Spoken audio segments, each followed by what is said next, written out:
तिकडे हिंगोली जिल्ह्यामध्ये वाढत्या तापमानाचा मोठा फटका आता फळबागांना बसताना दिसतोय। हिंगोली जिल्ह्यामधील वरुड इथं उष्णता आणि तीव्र पाणी टंचाईमुळे संत्र्याची बाग करपून गेल्यामुळे एका शेतकऱ्यावरती स्वतःची बाग जेसीबीच्या माध्यमातून नष्ट करण्याची वेळ आली आहे।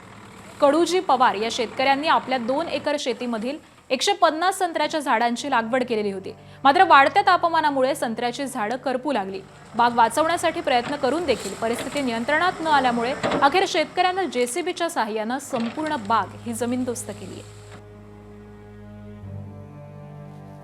100-150 झाड होतं, त्यामधले पाण्याची पण जरा कमतरता भासू लागली आणि आज मग मी स्वतः निर्णय घेतला की आपल्या आता हे काढून टाकायचे। मग जीसीपीने मी आज स्वतःहून जीसीपी लावली आणि संत्री काढून घेतली। एबीपी माझा, उघडा डोळे बघा नीट।